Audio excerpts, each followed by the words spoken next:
teorias de que o zumbido seja causado por uma atividade espontânea anormal em algum ponto da via auditiva ou em vários pontos da via auditiva. E se a gente pensa no processamento auditivo central, a gente sabe que é a função auditiva no que diz respeito a esse percurso que o som faz por toda a via auditiva central. Então, assim, a via auditiva é o ponto em comum entre o processamento auditivo e o zumbido. Agora, a questão toda é que o zumbido, ele pode aparecer, ele é um sintoma, ele não é uma doença, e ele pode aparecer em indivíduos que têm uma audiometria normal. Então, se o paciente tem zumbido e tem uma audiometria normal, quase sempre a logoaudiometria também é normal, embora ele tenha uma queixa. Por isso eu não gosto nem de falar, e eu sei que hoje em dia é uma tendência a não se usar, falar audição normal, né? Porque a audiometria pode não refletir essa dificuldade do paciente. Então, o processamento auditivo, quando a gente pensa nesse formato, né, que a gente tem em mente aqui no Brasil, que é o formato de clínica, os testes de processamento, treinamento auditivo, usando materiais, né, sonoros, mas também os testes. Na verdade, o que tem em comum com o zumbido é essa via auditiva que está reorganizada, né, que sofreu uma agressão na parte provavelmente periférica e que acaba tendo repercussões no sistema nervoso auditivo central. Então, a gente sabe que é uma plasticidade negativa, na verdade, a presença do zumbido. E muitas vezes por conta de uma alteração periférica, que pode ainda não refletir em uma perda auditiva registrável na audiometria ou na logoaudiometria convencional. Nossa, que bacana, né? E é interessante que muitos profissionais acabam recorrendo à audiometria de altas frequências para tentar achar algo que esteja alterado, né? E, no entanto, a gente pode observar nos testes de processamento auditivo central, né? Daqui a pouco a gente vai falar um pouquinho sobre isso. Fátima, existem então duas vertentes aqui que nós podemos conversar, né? A primeira seria a avaliação do processamento auditivo central e a outra seria a reabilitação, treinamento auditivo, né? Então, começando pela avaliação. O que nós temos que observar, o que nós temos que avaliar e quais os cuidados que nós devemos ter durante a avaliação? Então, eu diria que a avaliação do processamento auditivo central, ela vai ser a mesma, a gente vai ter os mesmos cuidados que a gente teria com uma pessoa que não tem a queixa de zumbido. Então, em primeiro lugar, observar se o paciente tem a audiometria preservada ou se é uma perda auditiva que já é registrável lá na audiometria. Porque disso vai depender a escolha dos nossos testes, a nossa bateria de testes. Então, se o paciente tem uma audiometria normal, eu consigo usar um número maior de testes e que conseguem avaliar habilidades auditivas diferentes, e eu consigo pensar numa avaliação mais abrangente também em termos de estruturas que mediam essa função auditiva central.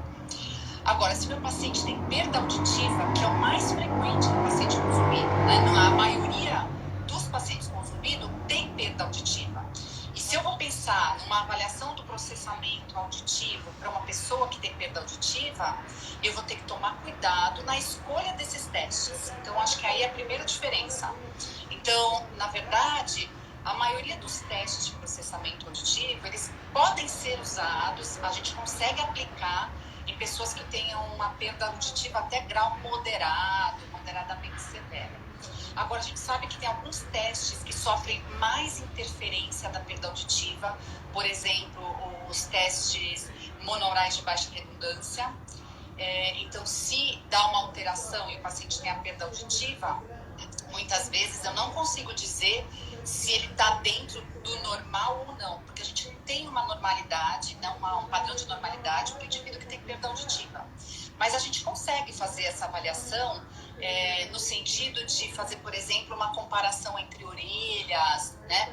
Caso a audiometria dele me permita, né? Se a audiometria dele for simétrica, a perda auditiva for bilateral, parecida, a gente consegue aplicar a maioria dos testes. Eu vou ter que tomar maior cuidado, quero dizer, com a interpretação. Então, a partir do momento eu apliquei, consegui aplicar, e agora, deu alterado, como que eu vou falar se é pela perda auditiva, se é pelo zumbido, ou se é porque ele tem uma alteração na função auditiva central? Então, eu diria que o primeiro dilema seria a escolha dos testes e tentar aí adaptar pensando se o indivíduo tem a perda auditiva.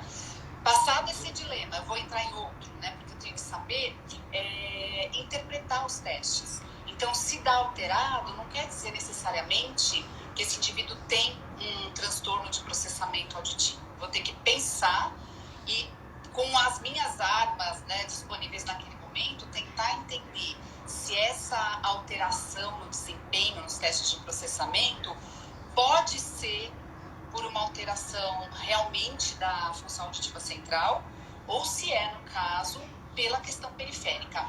Então,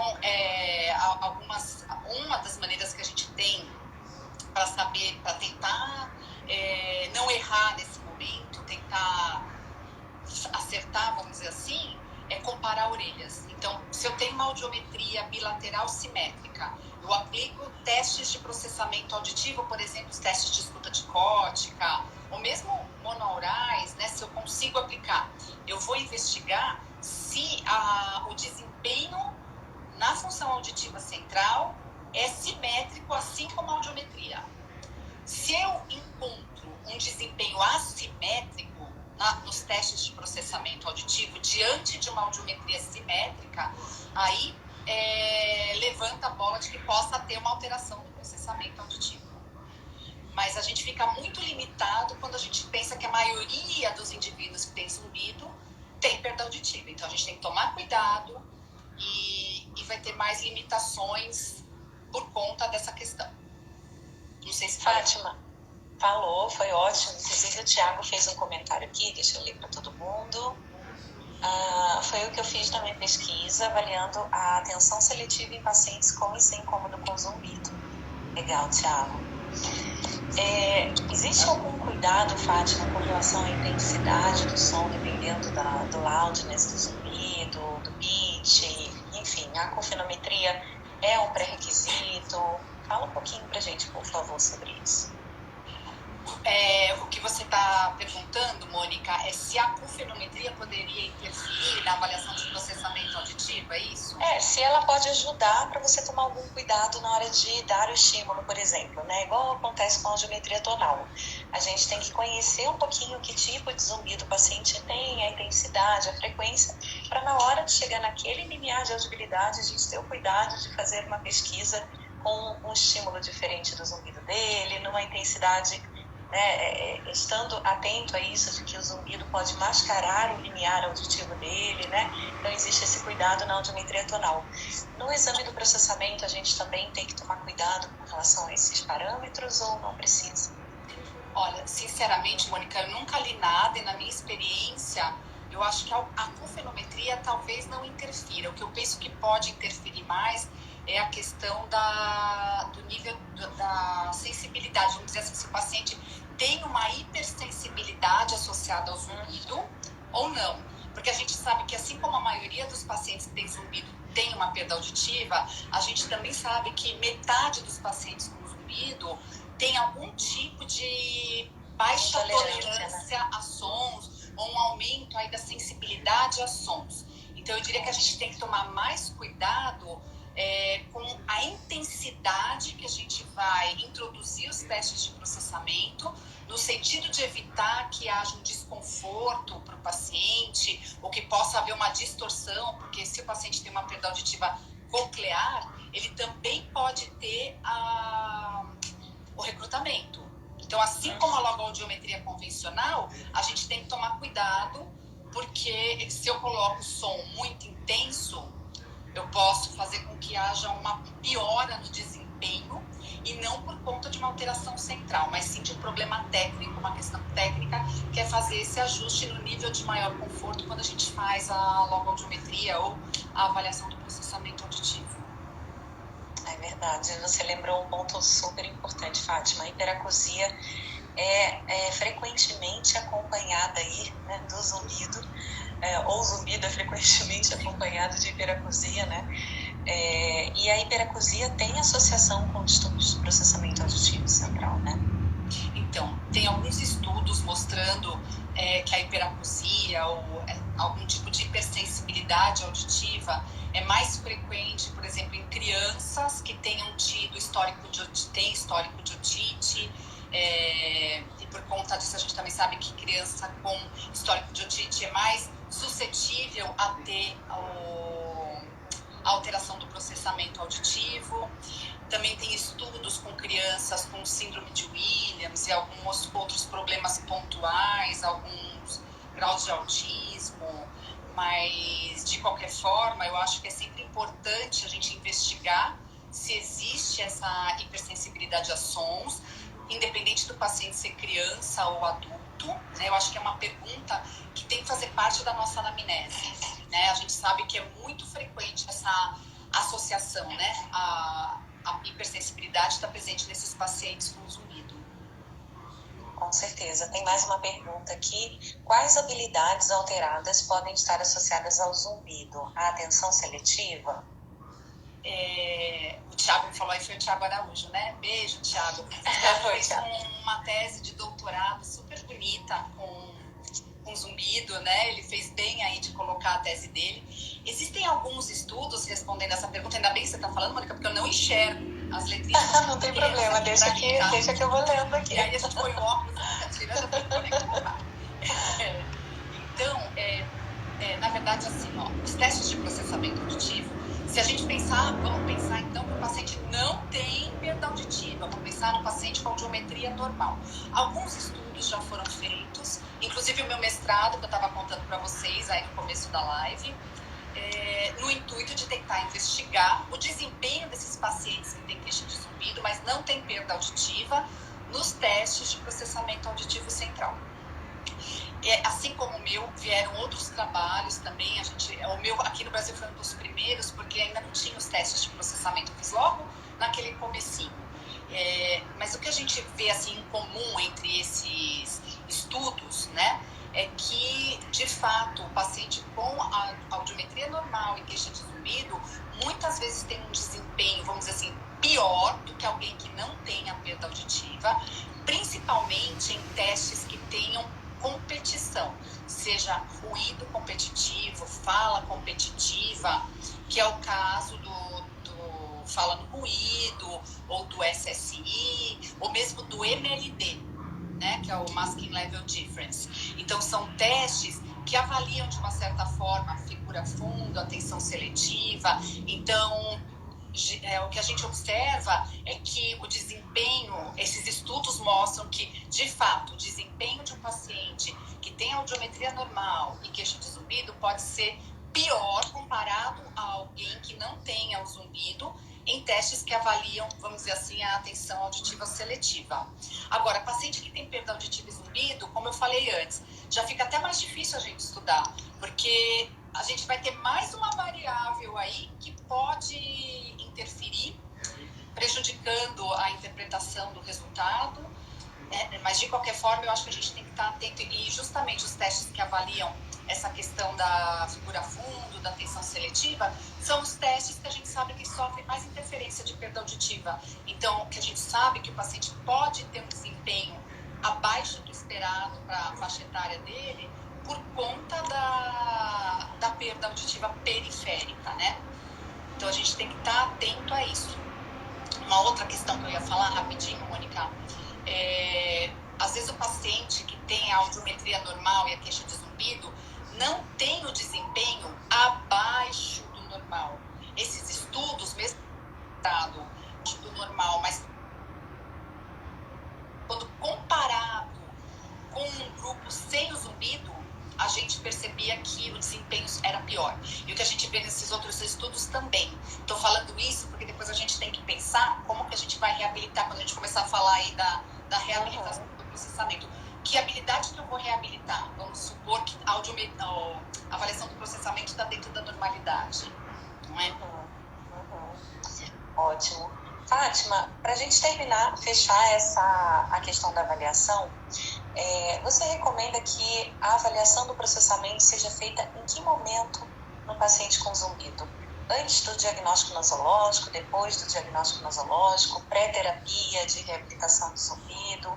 Qual seria o momento que você considera mais adequado para essa avaliação? Olha, eu acho assim que a gente, pelo menos na minha visão da avaliação do processamento auditivo, é uma avaliação que é complementar. Então, ela não é a avaliação principal. Eu diria que o médico tem que investigar exaustivamente, né, o que está por trás do zumbido. Aí nas tuas lives a gente tem visto, o zumbido é muito heterogêneo, ele tem causas diferentes, as pessoas têm características diferentes. Então, eu acho que, em primeiro lugar, o médico tem que tentar investigar para tentar fazer o tratamento, saber se existe um tratamento medicamentoso, cirúrgico, para a causa desse zumbido, né, para agir nesse sentido. Agora, eu acho que a avaliação do processamento é uma avaliação complementar dentro da audiologia.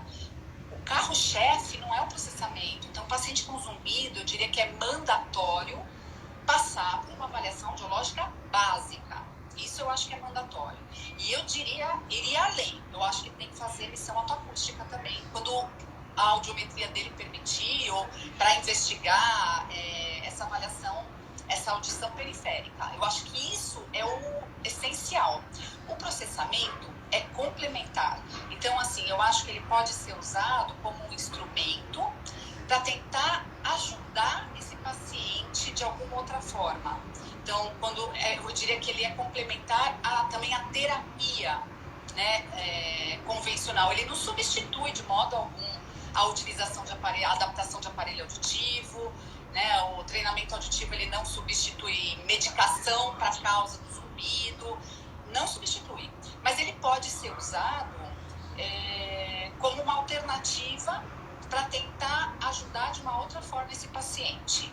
Então, eu não diria que ele vai ser usado, quando você me perguntou quando, eu acho que eu não vejo ele a avaliação do processamento sendo usada assim de cara, mas eu acho que depois que já investigou, que já tem um diagnóstico etiológico provável, uma hipótese diagnóstica aí do médico, que já avaliou a audição, né? Assim como eu acho que seria um complemento que pode ser usado não de imediato, mas depois de tudo dessa parte inicial.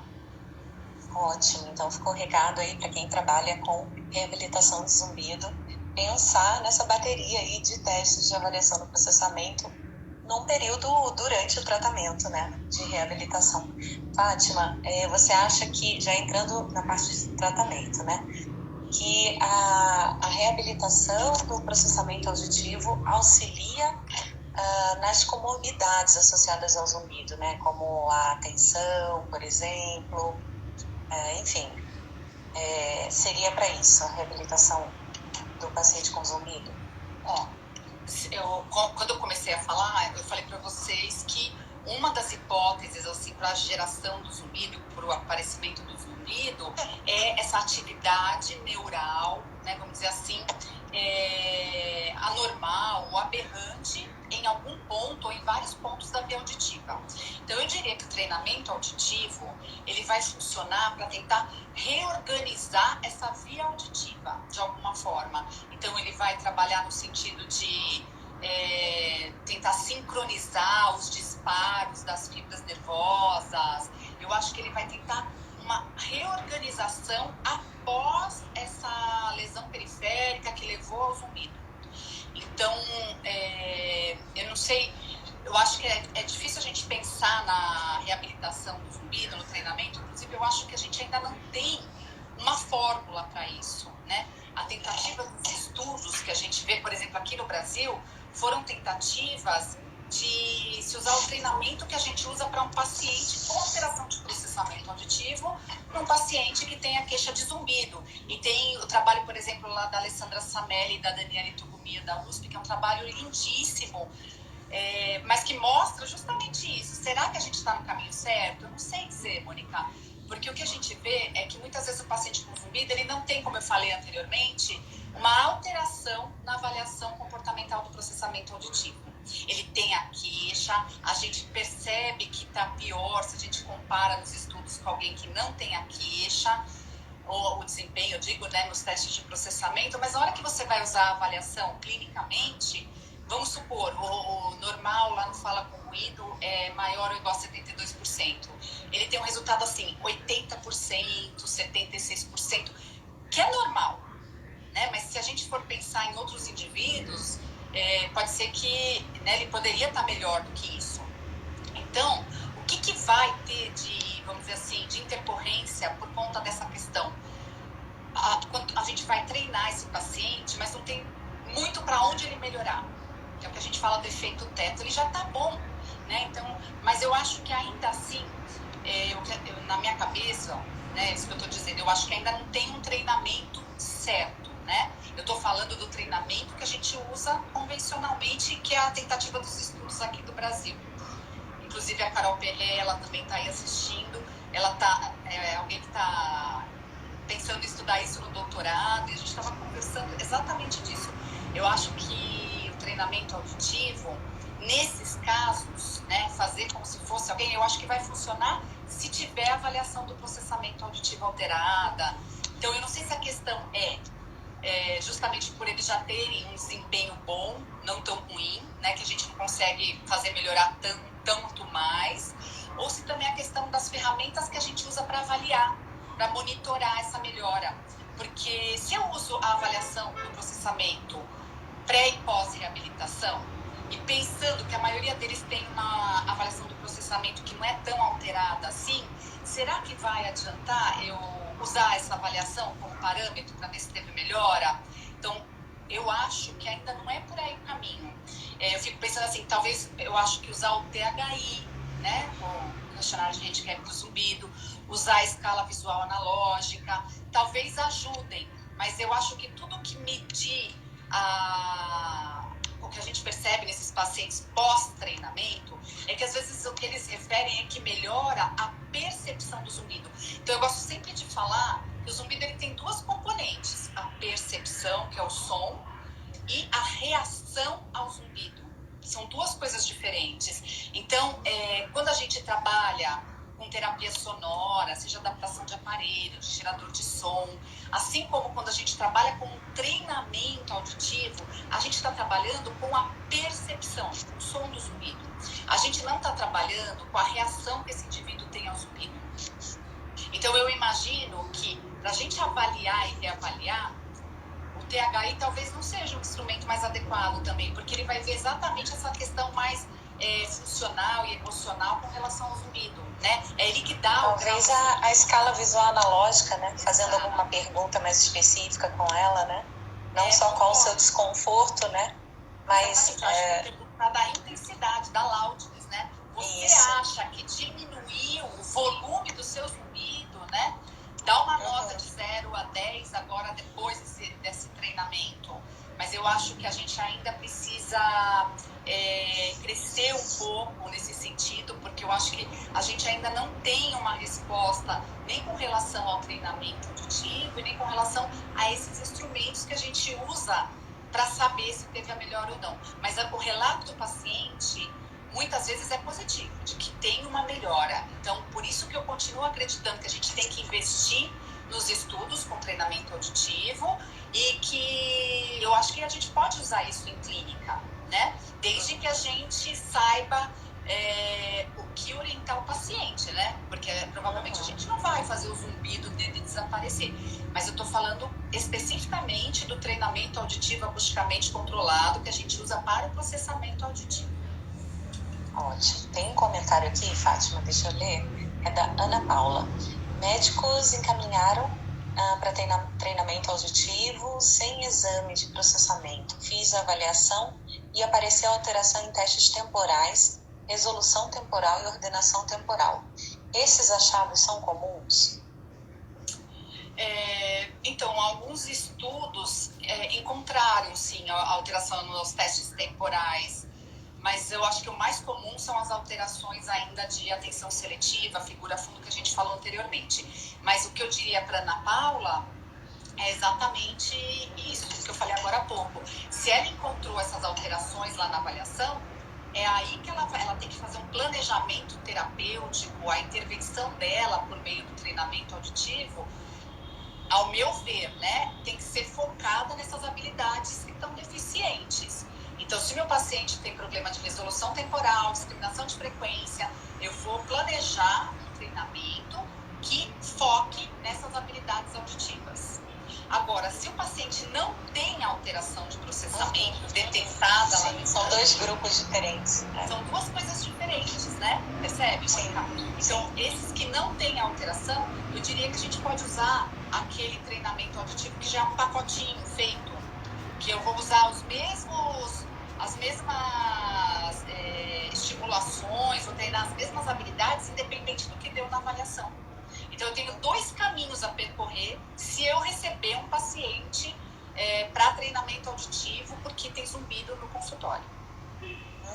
Ótimo. O Tiago fez um comentário aqui também, que muitos pacientes falam, é difícil me concentrar, o que é um dos pré-requisitos para realizar os testes de PAC. É verdade. Muitos reclamam, mas assim como eles reclamam quando a gente vai fazer audiometria tonal, né? Eu acho que é a mesma questão. Seja audiometria, seja logoaudiometria, o paciente que tem o zumbido, quando ele fica dentro da cabine, é mais silencioso, acaba reforçando o zumbido, né? O zumbido fica mais evidente, porque ele não tem aquele som externo que diminua essa evidência aí do zumbido. A Maria Tereza também fez um comentário. Ela colocou, faz treinamento auditivo em autistas e diminui muito a sensibilidade auditiva. Os adultos leves relataram bem sobre essa melhora também. Acho que é isso. Eu não tenho experiência assim com um paciente autista, mas eu imagino que ajude sim, né, desde que seja possível, dependendo do grau de autismo, você fazer esse tipo de abordagem. Tem outra... Nossa, hoje a nossa live tá bem participativa, assim que eu gosto. Vamos lá. Se o paciente tem alterações temporais, pode estar com dificuldades de compreensão de fala e estar culpando o zumbido. Então, também tem isso, né? O paciente ele pode ter sim um transtorno do processamento auditivo, ter o sintoma zumbido, achar que tem uma dificuldade de compreensão de fala e ser por conta da alteração de processamento auditivo. A gente não vai saber, na verdade, né, se é o zumbido ou se não é, mas como eu falei anteriormente, a gente sabe que o zumbido é causado por uma plasticidade negativa que aconteceu aí no sistema nervoso central. E a alteração de processamento também pode ser pelo mesmo motivo. Então, né, eu acho que o que importa é a gente entender que treinar pode ser importante, interessante, no sentido de sincronizar esses disparos, reorganizar essa via auditiva central que passou por essa reorganização por conta da alteração periférica. Então, acho que isso é importante. A Maria Tereza complementou aqui e disse que 60% dos pacientes dela são autistas leves. Por isso, ela acredita numa melhora também com o zumbido. Legal, Maria Tereza. Obrigada aí pela sua participação. Fátima, vamos falar um pouquinho sobre as pesquisas agora. Você falou um pouco sobre o que a gente tem no Brasil, mas e fora do Brasil? Já existem instrumentos, testes, enfim, um outro olhar sobre isso? Ou não? Na verdade, eu não vi nada assim aqui dentro do Brasil que não seja o treinamento específico. Pode ser que exista e eu não vi também, não quero ser injusta, tá? Porque eu acho que aqui no Brasil a gente tem essa... Eu não sei se já é uma tendência, né, a pensar no treinamento para o processamento, né? Agora, a gente vê estudos, principalmente internacionais, que usam treinamentos também de percepção, mas que não são treinamentos que a gente usa na clínica do processamento auditivo central. Então, tem treinamento, por exemplo, de discriminação de frequência, né? Então, o paciente ele é exposto a sons de frequências diferentes durante 2 horas por dia, várias vezes, 2 horas por dia, vários dias, várias semanas, como se fosse a mesma fundamentação teórica que a gente tem por trás do treinamento auditivo. Estimular com frequência aquela via auditiva para que haja um resultado, né, uma eficácia. E estimular também num tempo mais curto de tempo, por um tempo, né? Agora, essa discriminação auditiva parece ser bem interessante, né? É um treino, então, que a gente expõe o paciente a sons diferentes. Tem várias técnicas, mas não é um teste clínico, não é um instrumento clínico. Mas eu acho que é uma linha que é bem interessante, de repente, de se usar aqui estudos no Brasil para a gente começar no sentido de estudar nessa questão. Existem alguns estudos também com atenção, né? O Thiago falou aí da atenção, então de trabalhar para melhorar, fortalecer a atenção seletiva, não com os testes de processamento ou com o que a gente usa na intervenção do processamento, mas existem estudos, né, que são feitos fora, com outros instrumentos. Inclusive, fora a gente vê muito que eles desenvolvem, né, o instrumento para usar, mas a gente ainda não tem clinicamente esses instrumentos. Então, isso que eu estou falando agora é mais no sentido de incentivar aí quem está assistindo a live e que vai fazer TCC, especialização, mestrado, doutorado aí, né, na nossa área, porque eu acho que tem bastante campo aí para a gente explorar para tentar ajudar o paciente com zumbido. Então, eu falei da discriminação de frequência, tem treinamento de atenção seletiva, tem treinamento com música, né, com música filtrada, que é um modelo tipo NOT, né, que tem aquela terapia NOT, em que se atenua, filtra, né, a frequência do zumbido.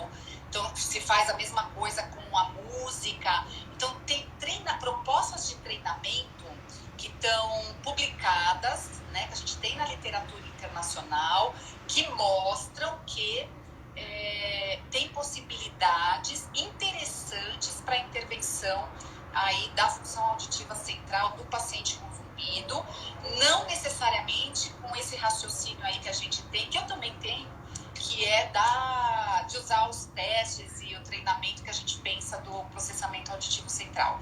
Então, eu diria aí que para quem está a fim de estudar essa área, tem um campo bem rico e fértil, que dá para a gente ir atrás, né? Basta ter força de vontade de querer estudar e, na verdade, explorar um campo que aqui no Brasil a gente não vê muito. Qual é o país que é mais forte nisso, Fátima?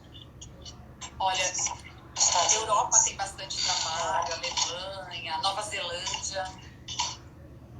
Então fica a dica aí, se você tiver interesse, busque aí artigos dos nossos colegas internacionais, que eles estão abrindo a caixinha, né? Pensando fora da caixa.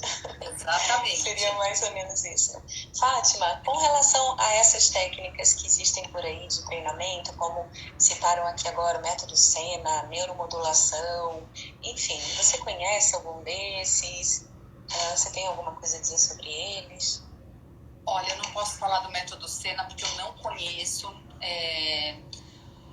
Eu não sei dizer exatamente, mas assim, neuromodulação tem sido bem promissora, pensando exatamente nessa questão de que o zumbido ele é causado, né, a teoria mais provável é de que ele seja causado por uma atividade neural aberrante ou anormal. Então, a neuromodulação tem sido muito promissora, né? A gente tem visto bastante estudos que utilizam essa ferramenta. Agora, o método Sena eu não conheço para poder palpitar, gente.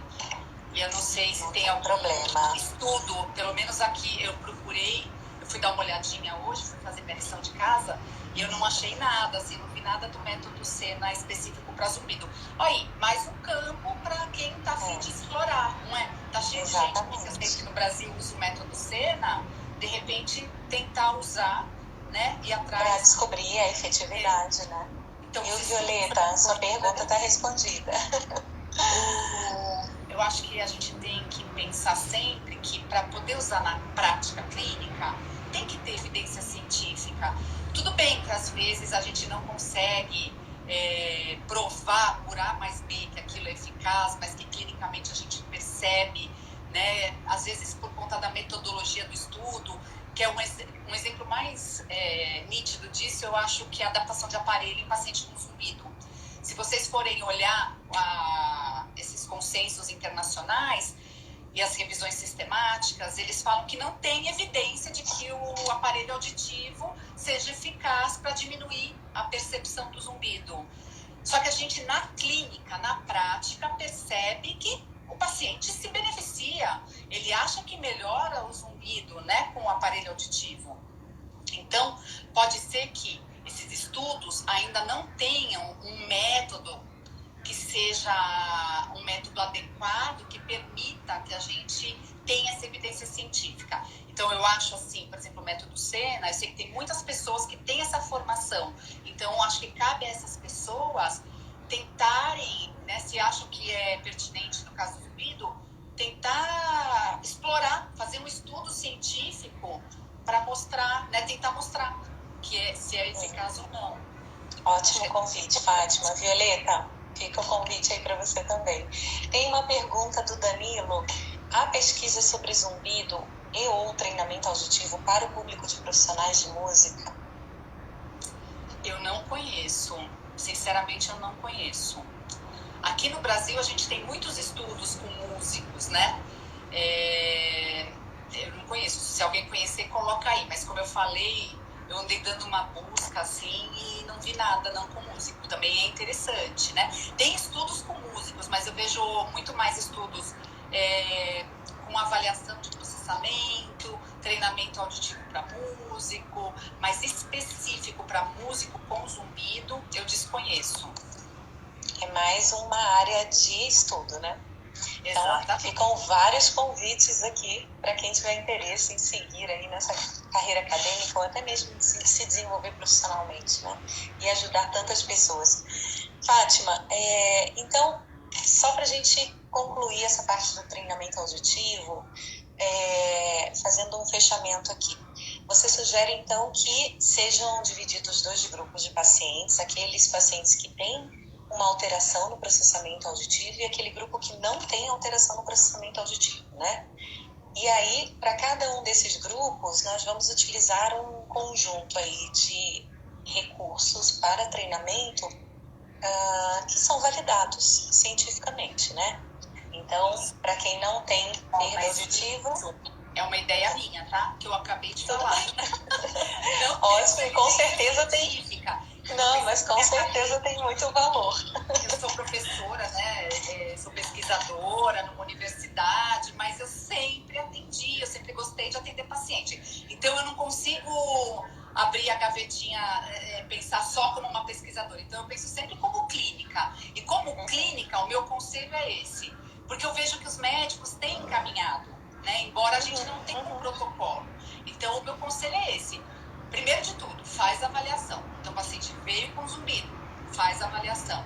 Tem que saber primeiro, né? Vamos voltar lá no começo da perda ou não tem perda, né? Porque isso também vai determinar a escolha dos testes, quais testes usar e a interpretação. Aí, conseguir avaliar o paciente. Eu vou ter aquele grupo de pacientes que vai ter alteração do processamento e o que não vai ter. Se tem alteração, eu vou fazer um treino focado naquelas habilidades auditivas que estão deficientes e que eu captei lá na minha avaliação do processamento, né? Pelo menos é o que eu acredito, num treinamento auditivo focado na habilidade que está prejudicada, que está mais fraca. Agora, se o paciente não tem alteração na avaliação de processamento auditivo, ainda assim eu posso fazer o treinamento, pensando nessa fundamentação teórica de tentar aumentar o número de sinapses, de melhorar aí essa sincronia dos disparos dos neurônios que estão envolvidos no processamento auditivo central, usando, de repente, aquele treinamento auditivo que já é padrão, né? Porque a gente tem um pacotinho, uma proposta que já é um pacotinho fechado, independente do problema do paciente. Na clínica, o que eu vejo muita gente fazendo, que era o que eu fazia no processamento, é se o paciente tem alteração numa habilidade auditiva específica, eu posso usar aquele treinamento que é o pacotinho já fechado e, de repente, dar um plus naquela habilidade lá que eu detectei que está pior pela avaliação. Então, no caso do paciente com zumbido, se eu detecto que não tem alteração, eu posso usar só o pacotinho pensando em estimular a via auditivo também, né? Um treinamento auditivo formal com amplificação, lembrando que os aparelhos precisam estar bem ajustados, né? Esse ponto é muito importante. Exatamente. Todos os sons precisam ser audíveis, né? E é importante que o treinamento ele seja feito, né, Fátima? Acho que a gente pode fechar falando um pouquinho disso, né?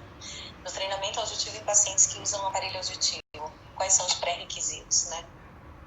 Então, o paciente com aparelho auditivo, primeiro, a gente tem que pensar tecnicamente se a gente tem como a fazer essa avaliação no nosso serviço. Então, ou eu vou fazer usando a caixa de som, né, a caixa acústica, e aí eu tenho que saber das limitações, porque se eu uso a caixa, eu vou avaliar as duas orelhas simultaneamente, eu não tenho como separar uma orelha da outra. Então tem testes que eu não vou conseguir utilizar, por exemplo, os testes de escuta dicótica de integração binaural, por exemplo, né? Eu não consigo porque vai estar em campo livre. Então eu tenho que pensar nessa questão.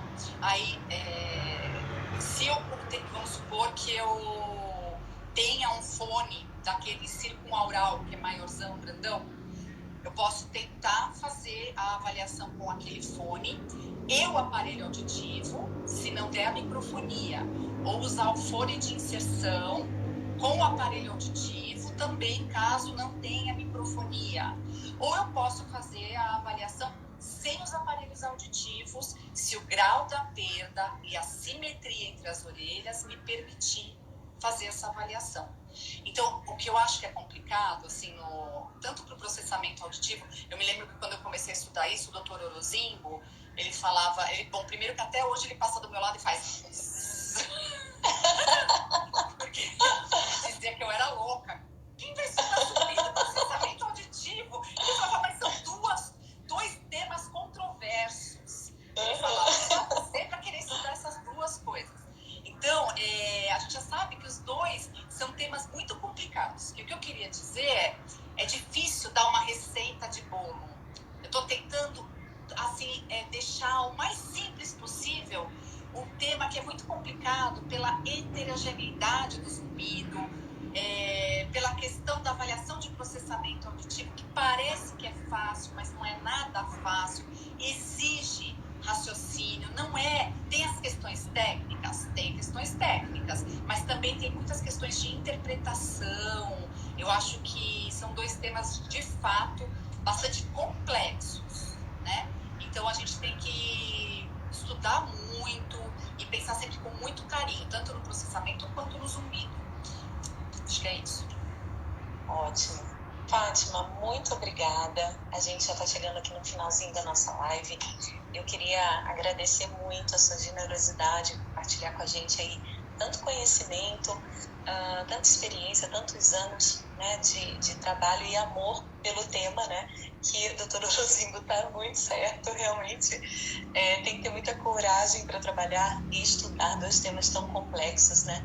Mas, sem dúvida alguma, você tem nos ajudado muito aí com toda a sua produção científica, todo esse amor que você tem aí pelos pacientes com zumbido também. Muito obrigada. Queria agradecer em nome de todos aqui pela live e pelo conteúdo compartilhado. Eu espero que vocês tenham gostado aqui. Te agradeço de coração. Quero dizer que eu sou sua fã, que eu acho assim, que esse teu trabalho de fazer essas lives é um trabalho assim, muito importante para a fonoaudiologia e para as pessoas que sofrem com zumbido. E fico muito feliz de ter participado, fico feliz pelo teu convite e feliz aí que eu tô vendo vários... Eu não enxergo muito bem, como eu falei, não dou o braço a torcer, não ponho óculos, mas assim, vi várias pessoas super queridas e várias pessoas que estudam zumbido aí na plateia. Então, um beijo em todos. Exatamente. Especial para você, Mônica. Obrigada, Fátima. Um beijo e um ótimo restinho de noite. A Thelma aí também está com a gente desde o início. A Ana, Kelly, muito obrigada aí pela presença de vocês também. E nós estamos chegando no final da nossa série de lives também, de zumbido, né? Em comemoração aí ao nosso Novembro Laranja.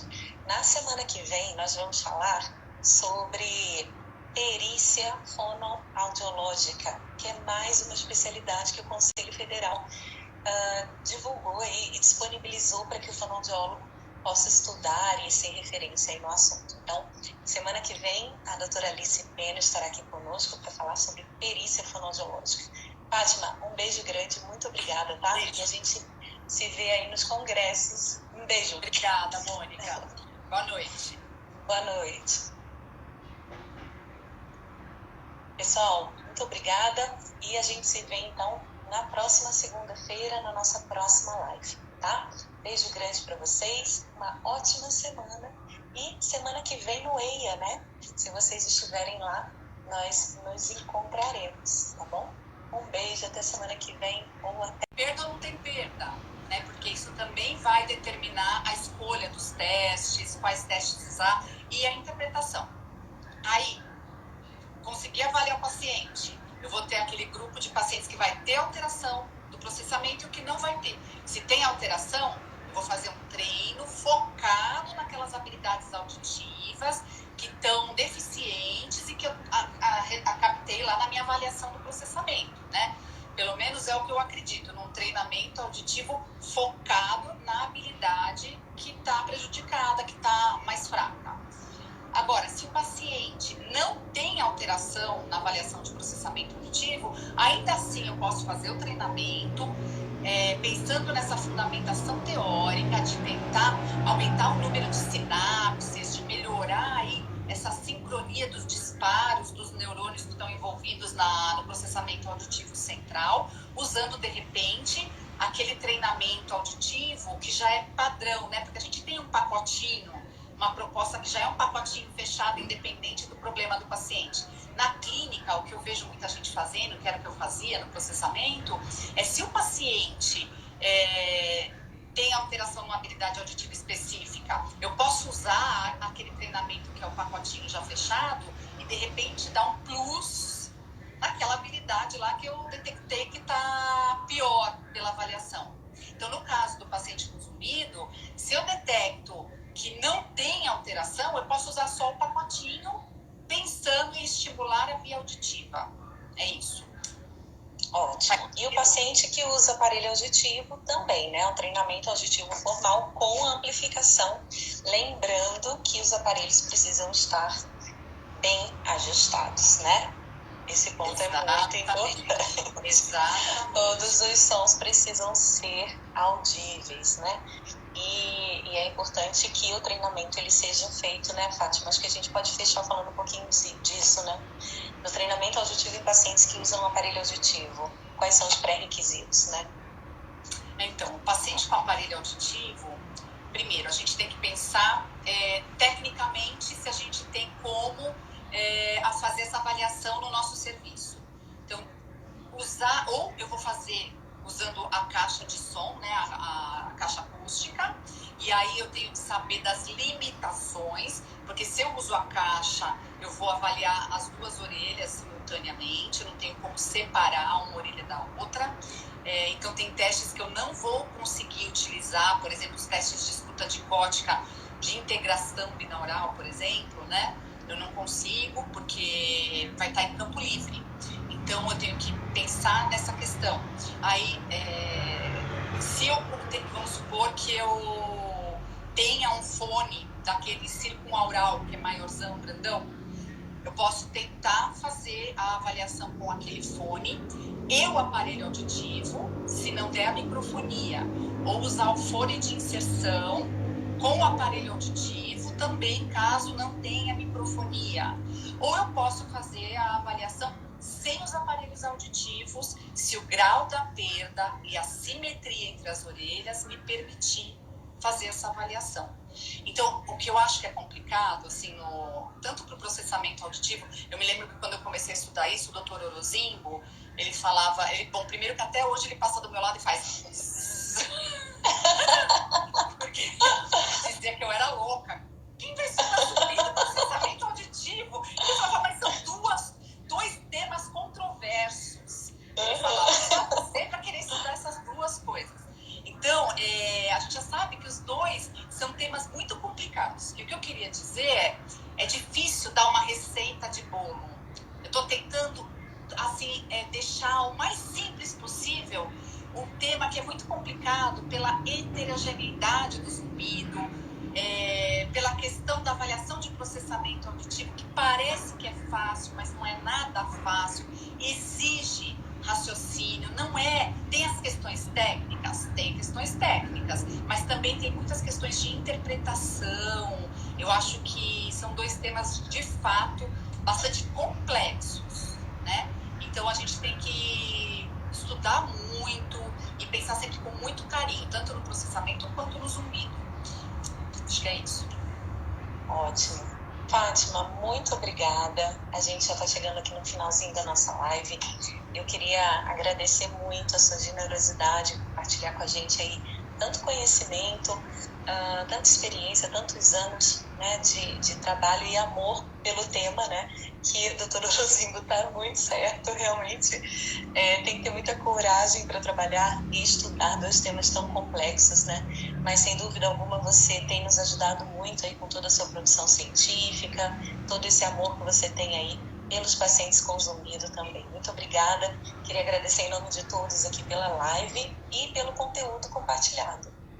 E eu espero que vocês tenham gostado aqui. Te agradeço de coração.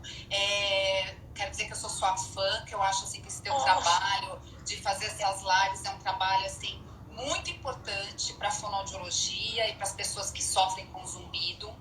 E fico muito feliz de ter participado, fico feliz pelo teu convite e feliz aí que eu tô vendo vários... Eu não enxergo muito bem, como eu falei, não dou o braço a torcer, não ponho óculos, mas assim, de várias pessoas super queridas e várias pessoas que estudam zumbido aí na plateia. Então, um beijo em todos. Exatamente. Especial para você, Mônica. Obrigada, Fátima. Um beijo, um ótimo restinho de noite. A Thelma aí também está com a gente desde o início. A Ana, Kelly, muito obrigada aí pela presença de vocês também. E nós estamos chegando no final da nossa série de lives também, de zumbido, né? Em comemoração aí ao nosso Novembro Laranja. Na semana que vem, nós vamos falar sobre perícia fonoaudiológica, que é mais uma especialidade que o Conselho Federal divulgou aí e disponibilizou para que o fonoaudiólogo possa estudar e ser referência aí no assunto. Então, semana que vem, a doutora Alice Pena estará aqui conosco para falar sobre perícia fonoaudiológica. Fátima, um beijo grande, muito obrigada, tá? Beijo. E a gente se vê aí nos congressos. Um beijo. Obrigada, Mônica. Boa noite. Boa noite. Pessoal, muito obrigada e a gente se vê então na próxima segunda-feira, na nossa próxima live.